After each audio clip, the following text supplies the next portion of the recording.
오늘 설교 제목이 진정한 관계란이라는 제목인데요.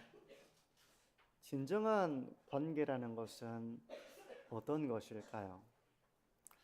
오늘날 현대인들이 우리 성도님들도 많은 분들이 카톡, 페이스북을 하시는 분도 계시고 또 젊은 청년들이나 이렇게 학생들은 인스타그램이라고 하는 이런 SNS를 통해서 자기 일상을 공유하고 또 이렇게 서로 연락하기도 하고 아마 그렇게 SNS를 통해서 이렇게 친구들과 교류하는 이런 생활을 요즘은 많이 하잖아요.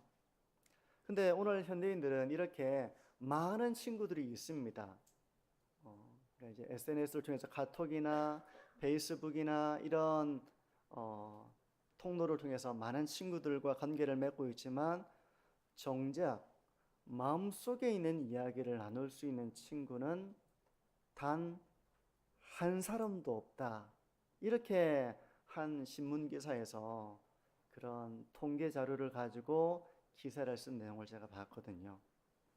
여러분 어떻습니까?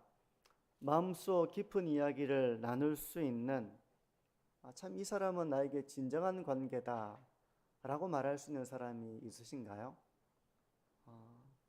그리고 그런 과연 진정한 관계란 어떤 모습일까? 그리고 그런 관계가 되려면 우리의 가족과 우리 교회 성도들이 그런 관계가 되려면 무엇이 중심에 있어야 할까? 이런 오늘 본문의 말씀은 관계에 대한 것들을 좀 중심으로 두고 우리의 삶에 대한 하나님의 말씀을 좀 마음에 새겨보는 시간이 되면 좋겠는데요.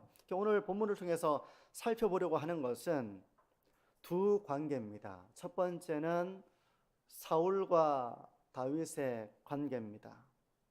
왜 그렇게 사울은 다윗을 미워하게 되었는지, 그래서 그 관계가 파괴가 되잖아요.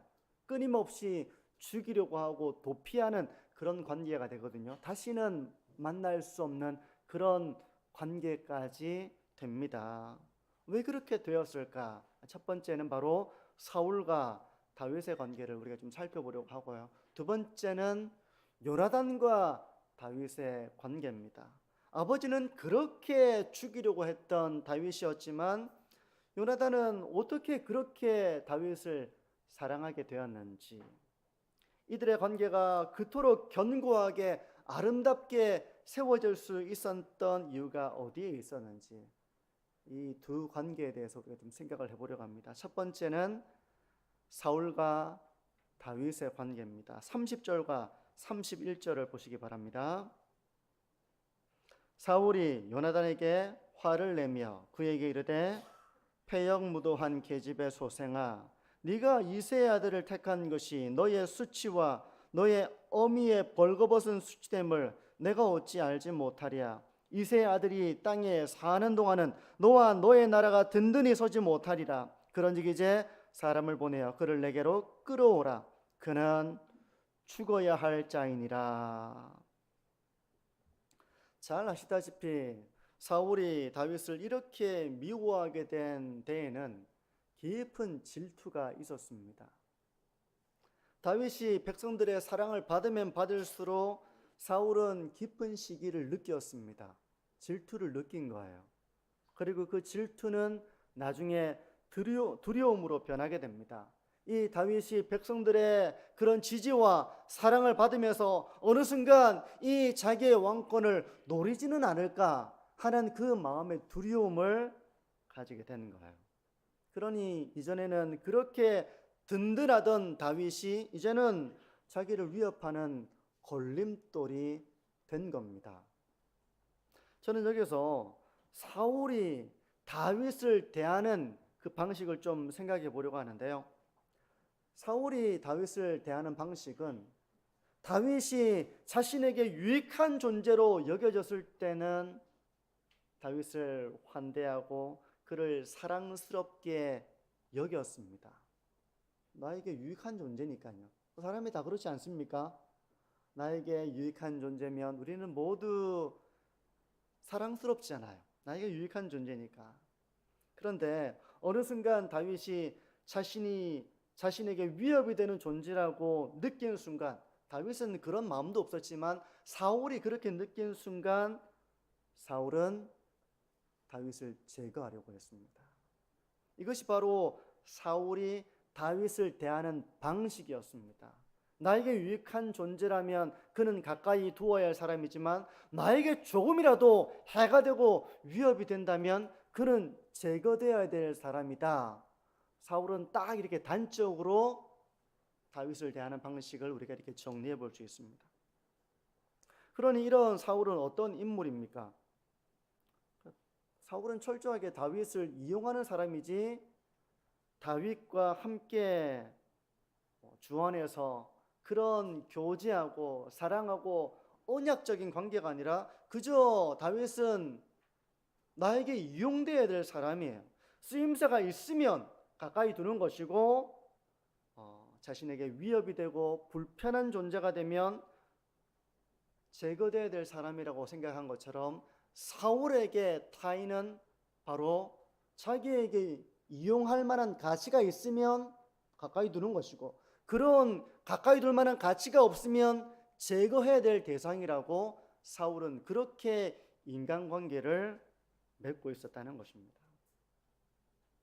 근데 만약 우리가 이런 사울의 모습을 본받아서 사울이 다윗을 대한 것처럼 만약 우리가 배우자를 그런 식으로 대한다면 또 이런 식으로 자녀들을 대한다면 또 성도들을 대한다면 어떻게 되겠습니까? 나에게 이용할 만한 가치가 있으면 가까이 두고 또 그를 사랑스럽게 여기고 그런 가치가 없으면 내치는 그런 관계가 된다면 어떻게 될까요? 모든 사람이 나의 행복을 위해서 존재해야 하며 나에게 불편함을 주어서는 안 되며 나의 유익이 되어야 하며 나를 위해 기꺼이 모든 사람이 희생해야 된다 이런 존재라고 여긴다면 과연 그런 관계가 성립할 수 있을까? 그게 진정한 서로를 아끼고 사랑하는 관계가 될 수 있을까? 한번 생각을 해보시기를 바랍니다. 요즘 사회 문제 중 하나로 대두된 것이 새로운 신종, 과거에도 있었는지 모르겠지만 어느 날부터 갑질이라는 말이 많이 사용되기 시작했습니다. 갑질. 그러니까 갑이라는 사람이 있고 을이라는 사람이 있어요. 갑은 권력과 지위를 가지고 있는 힘이 있는 사람이고 을은 그렇지 못한 사람이잖아요. 그래서 갑이 을을 부당하게 대하는 것이 바로 갑질입니다. 갑질.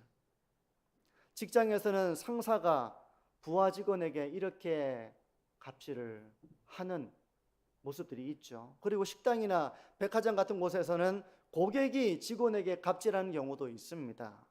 이런 갑질이 우리 사회에 널리 퍼져 있습니다, 이미. 그래서 아파트 입주민이 경비원에게 갑질을 하는 그런 일들도 있잖아요.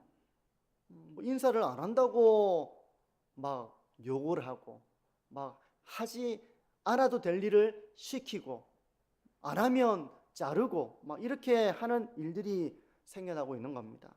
과거에는 선생님 하면 존경의 대상이었잖아요. 선생님의 그림자도 밟지 않는다 이렇게 하고 부모님들도 선생님 앞에서는 얼마나 그 존경의 대상이었습니까?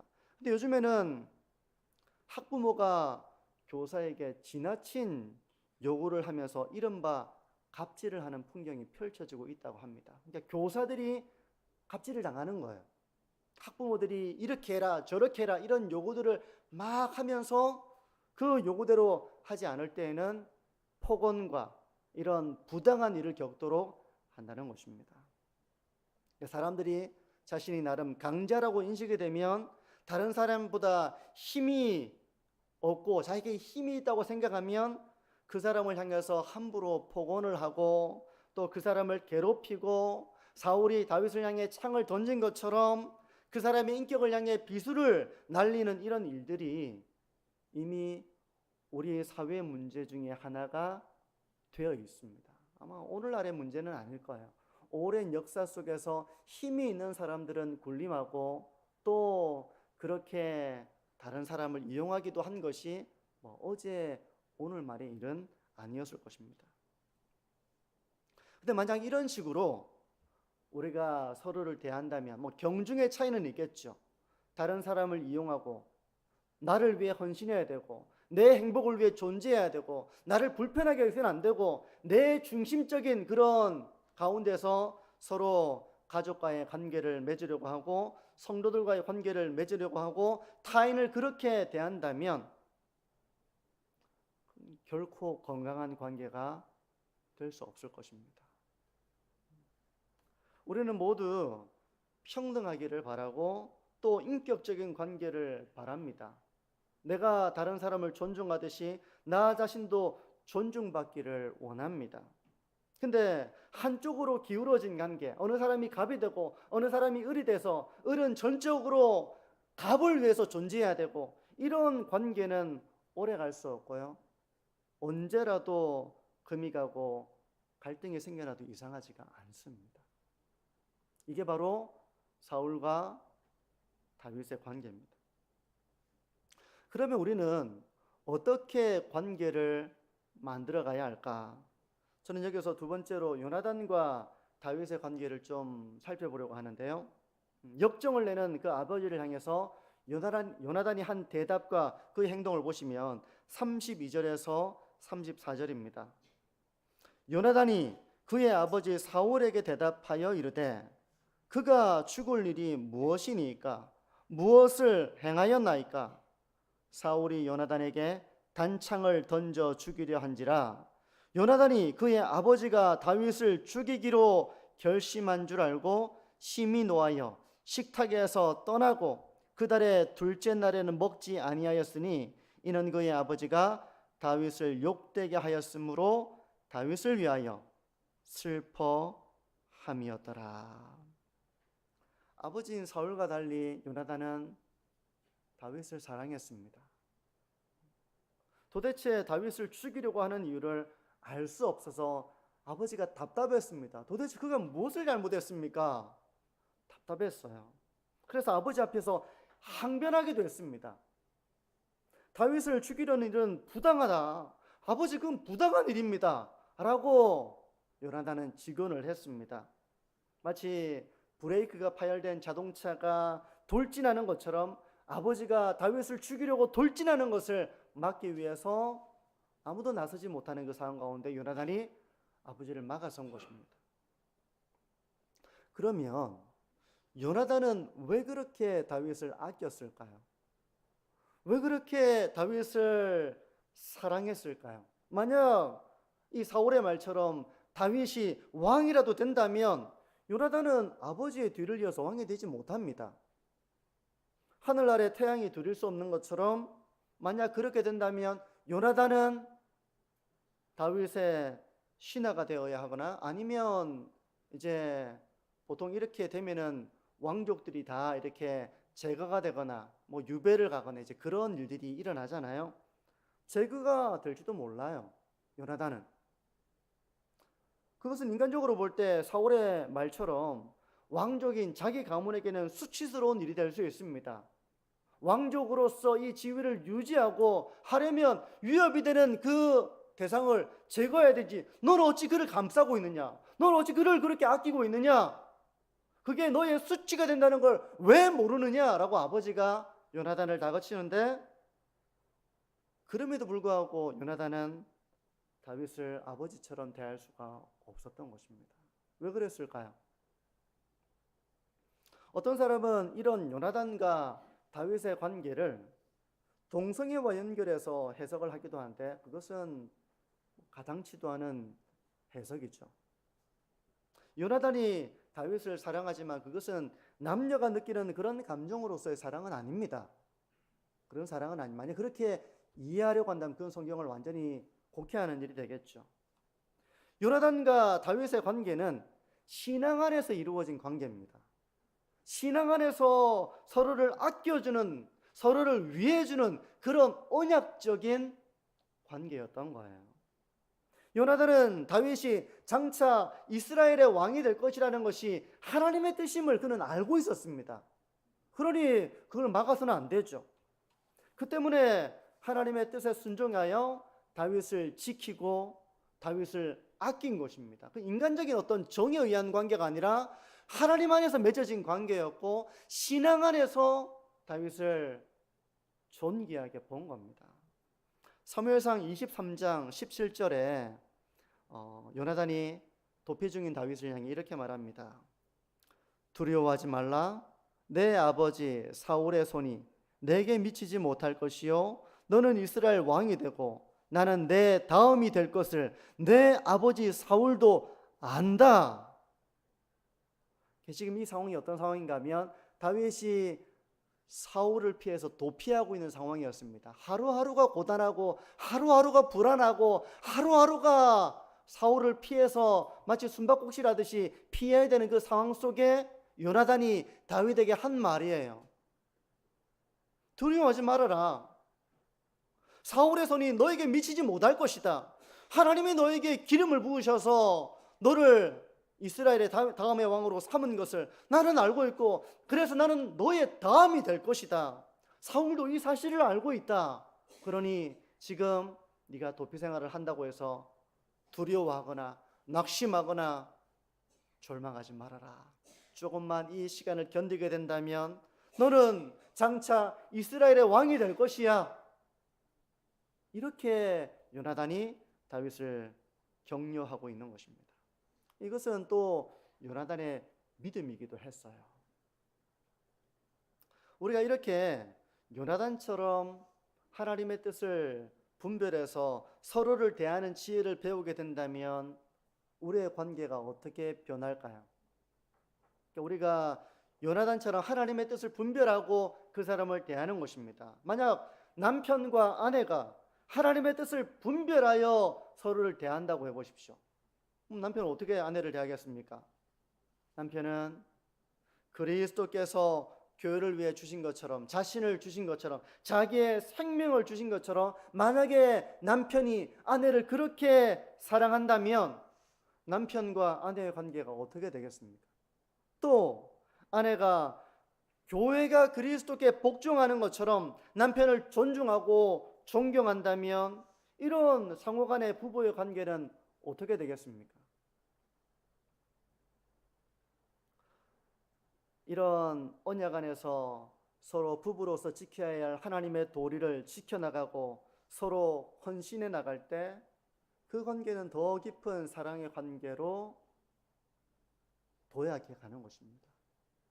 오늘날 가정에 대한 프로그램을 보게 되면 결혼한 이후에 부부의 관계가 냉담해지는 그런 경우들을 우리가 많이 보게 되는 것 같아요. 그런 관계들을 결혼에 대해서 부정적으로 말하기도 하고 또 결혼 생활의 그런 권태기에 빠지기도 하고 여러분 그런데 왜 그렇게 됐겠습니까? 서로가 마땅히 하나님의 뜻을 분별하여 하나님의 뜻을 따라 도리를 다하고 헌신을 다해 나가는 그 관계를 소홀히 했기 때문에 그런 것이죠. 만약 성도님들이 부부로서의 이런 하나님의 뜻을 분별하여 그 도리를 다하는 그런 순종의 길을 걸어가게 된다면 어제보다 더 나은 부부의 관계를 우리 모두가 누리게 될 수 있을 거라고 믿습니다. 또 부모와 자녀가 하나님의 뜻을 분별하여 서로를 대한다고 한번 생각해 보십시오. 부모는 자녀를 노엽게 하지 않고 오직 주의 교훈과 훈계로 세상과 다르게 가르치고 양육하며 그렇게 자녀를 대하고 또 자녀는 부모의 모든 헌신과 사랑을 당연하게 여기지 않고 고마워하지 않고 이런 것이 아니라 감사하고 또 그런 부모를 공경하는 관계가 된다면 부모와 자녀의 관계는 어떻게 되겠습니까? 물론 이것은 어느 한편의 일방적인 노력으로 이루어지는 관계는 아닐 것입니다.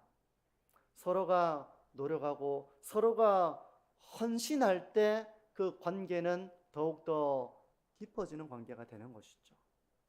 이렇게 부모와 자녀가 서로 헌신하고 하나님의 뜻을 따른다면 이 관계는 더 깊은 사랑을 경험하는 관계로 성장을 해 나가게 될 것입니다.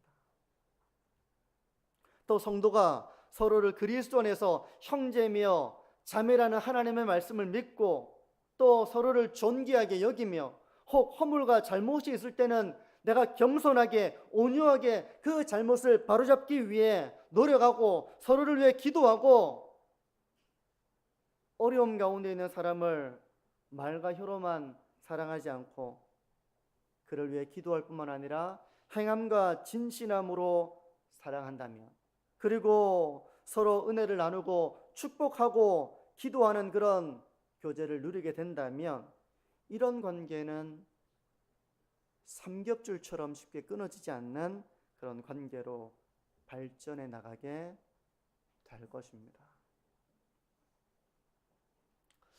오늘 설교는 좀 이렇게 짧게 정리를 하게 되는데요. 진정한 관계는 자신의 유익을 위해서 상대를 이용하는 관계는 진정한 관계가 될 수 없습니다. 오래 갈 수 없는 관계예요. 세상의 갑질 문화가 보여주는 것처럼 힘의 우위에 있는 사람이 상대를 억압하고 통제하는 관계 역시 오래 갈 수가 없습니다.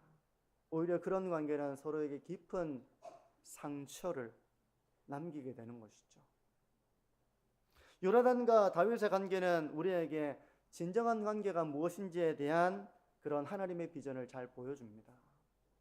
요나단은 자신의 권리와 욕심을 내려놓고 하나님의 뜻을 분별했습니다. 하나님의 뜻을 따라 다윗을 아꼈습니다. 그건 어떤 인간적인 관계 때문에 다윗을 아낀 것이 아니었습니다.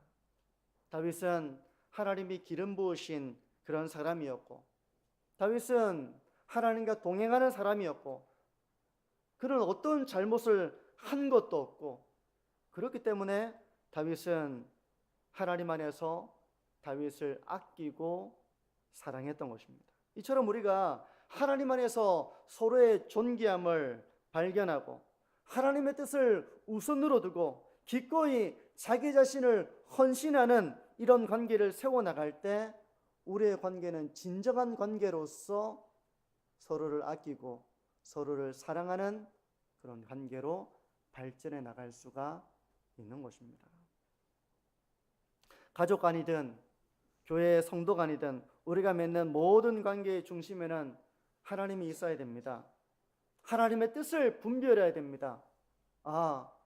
서로의 어떤 부족함과 허물과 잘못을 집중하는 것이 아니라 하나님의 말씀을 중심으로 내가 순종하는 것입니다. 남편이 아내를 볼 때 아내가 완벽하기 때문에 사랑하는 것은 아닙니다. 마찬가지로 아내가 남편을 볼 때 남편이 정말 훌륭하기 때문에 존중하고 존경할 수 있는 것은 아닙니다. 하나님의 말씀을 두고 순종해 가다 보니 그런 관계로 발전을 해 나가게 되는 것이죠. 부모가 자녀를 볼 때 자녀가 온전하기 때문에 이렇게 자녀를 노엽게 하지 않고 하는 것이 아닙니다. 때로는 화가 날 때도 있을 거예요. 또한 부모도 자녀에게 완벽한 존재가 아닙니다. 자녀가 볼 때에도 부모가 완벽한 것처럼 보였지만 부모도 한 사람이 인간일 뿐이고 부족함을 가지고 있는 존재라는 것을 알아가지만 그럼에도 불구하고 공경하고 감사하고 하는 그 모습을 통해서 그러한 순종을 통해서 그 관계는 아름답게 빚어가는 것입니다. 성도 여러분, 오늘부터 우리가 이제 목장 모임을 또 개학을 합니다. 이 본문을 두고 언제 이 본문의 말씀을 나누면 좋을까 이런 고민을 하다가 또 이렇게 맞추게 되었는데요. 부디 우리의 관계가 이기적인 자기중심적인 이기적인 관계에서 우리가 벗어나기를 바랍니다. 요나단과 다윗처럼 하나님의 뜻을 분별해서 관계를 맺어나가는 것입니다. 그러니까 되게 귀한 사람이고 그러하기 때문에 귀한 것이 아니라 하나님의 말씀으로 그 영혼을 바라보니 누구든 귀한 존재인 것입니다. 여러분, 목장 모임이 좋아서 하는 분은 별로 없으실 거예요. 저도 매 주일마다 우리가 가정 모임을 하고 가정 예배를 드리지만 제가 그 좋아서 하는 거 아닙니다. 제가 즐거워서 하는 게 아닙니다. 하나님의 뜻을 중심으로 두고 내가 마땅히 자녀들과의 그런 관계를 맺어나가는 방식으로 하나님의 뜻에 순종해서 제가 그걸 하는 것이지, 제가 그 시간을 좋아해가지고 하는 건 아니에요. 여러분, 목장 모임도 마찬가지입니다. 내가 좋아서 나에게 즐거움이 되어야 내가 목장 모임을 한다라고 한다면, 그런 만나면 내 중심적인 나의 행복을 앞세우는 그런 만남이 되는 것이죠. 우리가 목장 모임을 하는 것은 내 즐거움을 위해서 하는 것이 아닙니다. 하나님의 말씀에 순종해서 우리가 성도의 교제를 가지는 거예요. 근데 그렇게 서로 사랑하고 아껴주고 다윗과 요나단의 이 관계처럼 서로를 아껴주고 위해주는 이러한 관계 속에서 우리의 관계가 정말 깊은 관계로 발전해 나가게 되는 것입니다. 왜 오늘날 세상 사람들이 마음의 얘기를 터놓을 수 있는 사람이 한 사람도 없다 그렇게 말하겠습니까? 심지어 교회 안에서도 그런 사람이 없다고 말하는 사람들이 있어요. 교회에서 예배드리고 그냥 집으로 돌아갑니다. 한마디도 안 합니다. 그러니 어떻게 그 관계가 깊어질 수 있고 마음의 얘기를 나눌 수 있고 함께 울어주고 함께 웃어줄 수 있는 그런 관계가 될 수 있겠습니까? 하루아침에 되는 게 아니잖아요. 같이 밥도 먹고 이야기도 하고 차도 마시고 이런저런 이야기를 하다 보면 가정의 이야기도 말하게 되고, 근데 그런 말하는 것이 흠이 되는 것이 아니라 서로 안타까워해주고 서로 기도해주고 격려해주고 위로해주고, 여러분, 그런 과정을 통해서 우리의 관계가 주 안에서 깊은 진정한 관계로 발전해 나가는 것입니다. 그 과정 속에는 많은 시행착오가 있어요. 시행착오가 있습니다. 부부의 관계도 그렇고 부모와 자녀의 관계도 그런 시행착오가 다 있잖아요. 우리가 완벽하게 하나도 이렇게 문제가 없이 관계를 세워나가는 것이 아니라 어떨 때는 아픔이 있기도 하고 오해가 되기도 하고, 그러면서 기도하고 나를 죽이고 용서하고 다시 사랑하고 화해하고, 그러면서 그 관계는 비온 뒤에 땅이 더 굳어지는 것처럼 관계가 깊어지는 것입니다. 요즘 보니까 관계에 대해서 이렇게 카운셀링 하는 사람이 와서 나이 들고 하면 점점 혼자가 되는 법을 배워야 된다, 친구가 필요 없다, 이렇게 이야기하는 전문가도 있더라고요.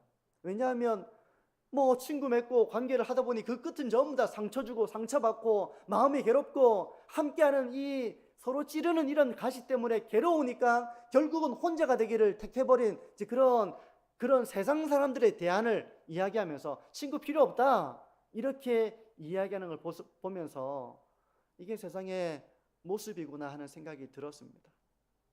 여러분, 비록 우리의 관계가 때로 서로를 찌를 때도 있죠. 부부 사이에도 서로 찌를 때 있습니다. 부모와 자녀 사이에도 서로 찌를 때가 있습니다. 그 아파서 이제는 내가 말도 안 하고 마음도 안 열고 그렇게 된다면 진정한 관계가 될 수 없어요. 여러분, 진정한 관계라고 하는 것은 아픔과 상처와 이런 것이 전혀 없는 가운데 세워지는 것이 아니라 서로 용납하고 용서하고 품어내고 축복하고 기도하고, 그러면서 이전보다 더 서로를 이해하게 되고 더 조심하게 되고 더 지혜롭게 서로를 대하는 법을 알아가면서 그런 진정한 관계로 발전해 나가는 것입니다. 성도 여러분, 어느 한 사람의 일방적인 노력으로 되는 것이 아닙니다. 우리가 서로 노력도 하고 헌신도 하고 그런 가운데서 깊어지는 관계의 맛을 보게 되는 우리 모든 성도님들이 되시기를 바랍니다. 다가가니 찔리더라, 다가가니 아프더라 하는 이런 경험 때문에 나는 이제 혼자서 생활할 거야 라고 하는 이러한 세상의 가르침이 아니라 하나 되고 모이기를 힘쓰고 서로 용납하고 서로 용서하고 주 안에서 화목하고 사랑으로 품고 하는 이런 주님의 말씀을 중심으로 하여 서로 관계를 세워나감으로 말미암아 여러분의 가정과 또 우리 믿음의 공동체가 이런 진정한 관계를 경험하게 되어서 참 복되다, 하나님 제가 주님의 말씀대로 순종했는데 참 이런 관계의 복을 누리게 해주셔서 참 감사합니다, 그 순종의 복을 받아 누리시게 되는 저와 우리 모든 성도님들이 되시기를 주님의 이름으로 축복합니다.